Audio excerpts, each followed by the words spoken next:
vamos dar uma pequena explicação por que café com Chico Xavier. Tudo na vida do Chico Xavier tinha um sentido mais espiritual, mais camuflado ali, mas seria, por exemplo, o café com Chico Xavier. Chico sempre gostou muito de café. E nas suas reuniões, em todas as oportunidades que ele se reunia com o pessoal, ele terminava sempre convidando, depois das reuniões, para um café fraterno. Café com alguma quitandinha, a gosto mineiro, ou aquele cafezinho simples, mas que tinha o sentido da confraternização, onde todos se sentiam mais à vontade para conversar com ele, contar as suas histórias, onde ele também contava os seus casos, dava aquelas gargalhadas longas e gostosas, e que confraternizava muito com as pessoas. Então, eu sempre achei que esse café com Chico Xavier tinha aquele sentido de confraternização, de dar mais fraternidade ao grupo, de entrosamento espiritual. Então, esse é o significado do café com Chico Xavier.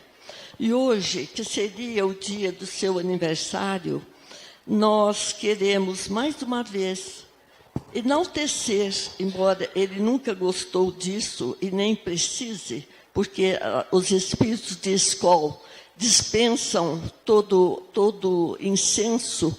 Então, mas nós sabemos das qualidades espirituais do Chico. E nós, como devedores eternos da sua missão grandiosa, onde ele se sacrificou, renunciou a si próprio, a sua própria vida, a família, aos seus momentos de descanso, aos seus momentos de sono, porque ele dormia pouquíssimo. Então, nós sentimos o dever de enaltecer essa figura grandiosa que foi Chico Xavier, a maior antena psíquica que se tem notícia no Brasil, talvez no mundo, após os apóstolos. Então, nós vamos engrandecer, nos sentimos engrandecidos em nos lembrarmos dessa figura majestosa, apesar daquela humildade, daquela simplicidade, foi um espírito de uma grandeza que nós, apesar de convivermos muito com ele, não tivemos a capacidade espiritual de perceber a grandiosidade desse espírito.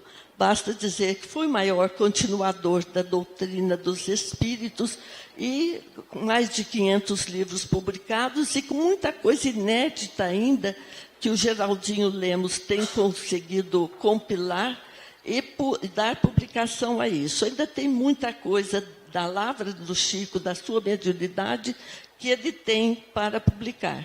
Então, nós, agradecidos espiritualmente ao nosso amado Chico, aqui nos reunimos para falar da sua vida, da sua missão, da sua tarefa grandiosa, não apenas dos livros, mas da sua vida de exemplo, de seguidor legítimo de nosso Senhor Jesus Cristo na Terra, que ele foi, de fato, um verdadeiro cristão em todos os momentos da sua vida, exemplificando até a morte, até a hora de morrer,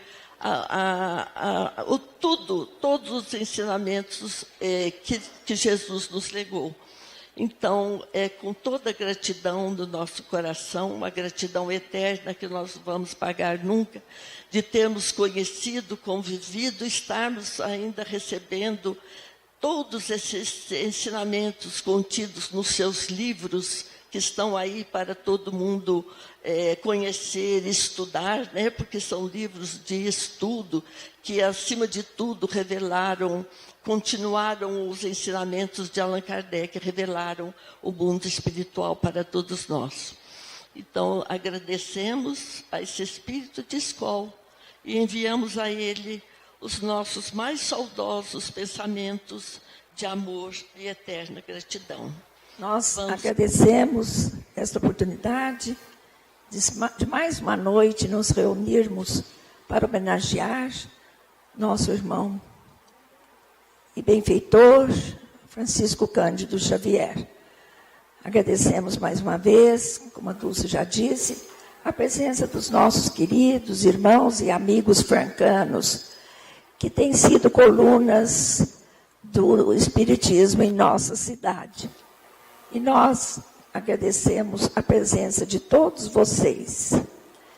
E com esse nome de Café com Chico Xavier, nós nos lembramos de um acontecimento que chegou até nós sobre um passeio que o Chico fez, levado em desdobramento pelo espírito de Emmanuel. E Emmanuel, como preceptor, ali a gente não sabe quem era o preceptor, né? Quem era o professor. Se era o que estava na terra ou que estava no mundo espiritual. Mas a humildade do Chico era sempre tão relevante, que ele deixava sempre prevalecer a opinião, o Emmanuel está falando, como que, na realidade, nós conhecemos, tivemos a alegria, a bênção, que não merecíamos, de conviver com Chico. Nós sabemos que ali, nessa tarefa, talvez o comandante fosse ele. Nem tanto Emmanuel. Mas Chico sempre se apagava para que os outros brilhassem. Ele, então, contou que uma vez Emmanuel levou, como já dissemos, em desdobramento, para fazer um passeio pelo cosmos, um passeio sideral.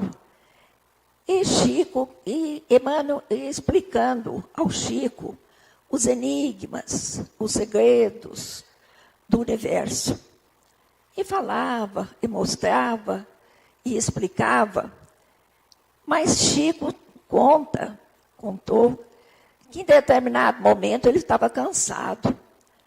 Ele cansou com aquelas explicações de tão elevado alcance. Mais uma vez, ele querendo apagar a sua luminosidade, ele se cansou, por quê? Porque não estava entendendo, ele estava além da sua capacidade de compreender. Então, ele disse, para mim chega, eu quero voltar para a terra e tomar uma xícara de café quente. E terminou essa viagem com Emmanuel pelos espaços siderais, assim, com uma xícara de café quente. Mas nós vemos que, entre tantas virtudes do Chico, uma se destaca sempre, a humildade.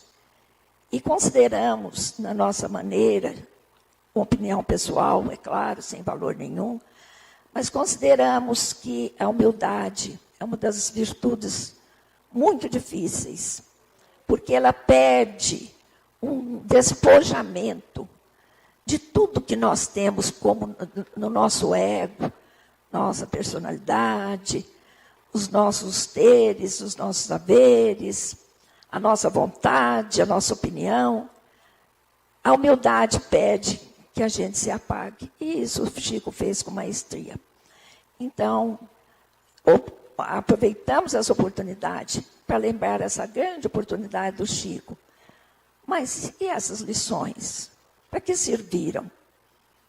Se nós não tentarmos, ao menos tentarmos, colocá-las no dia a dia de nossas vidas, nas nossas vivências, no convívio com os nossos familiares. Porque Emmanuel mesmo, como diz o Chico, que Emmanuel dizia que viver é fácil, conviver que é difícil. Então vamos conviver em harmonia, em paz, uns com os outros. E muito obrigada. Mas eu quero lembrar inicialmente Dona Leonor Neves, a figura, sempre nos vem à mente a fineza, a gentileza, a bondade, a intensa amizade que chega com meus pais, Tomás e Aparecida.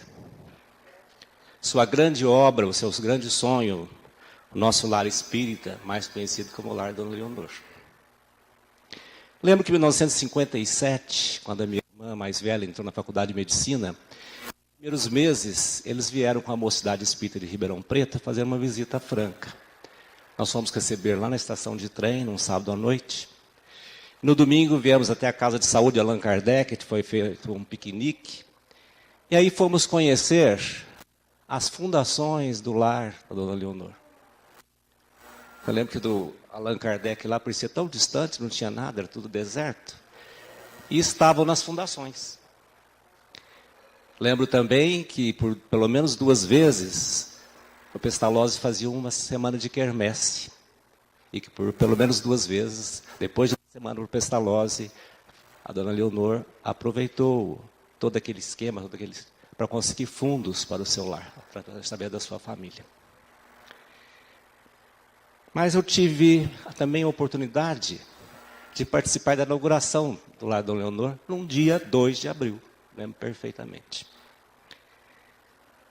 Mas Dona Leonor, por 2 oportunidades, ela esteve no meu consultório, acompanhando a sua irmã, a Dona Marta, que ela falava Martinha. A Dona Marta tinha uma artrite reumatoide das piores que eu já tinha visto. Sentia muita dor. Então, por 2 vezes ela esteve comigo. E nessa ocasião, a Dona Leonor comentou comigo que ela tinha 4 anos e ela participou do enterro de Eurípides Barçanufo em Sacramento. Dizia ela que levou uma coroa de flores. Naquela época usava-se coroa de papel, né, de flores de papel. Imagine como marcou uma criança de 4 anos o desencarne de um espírito como foi Eurípides. Conhecido como médium, como grande professor, como político, e que influenciou tanto essa região. Que desencarnou com 38 anos, vítima da gripe espanhola, no final da Primeira Guerra Mundial.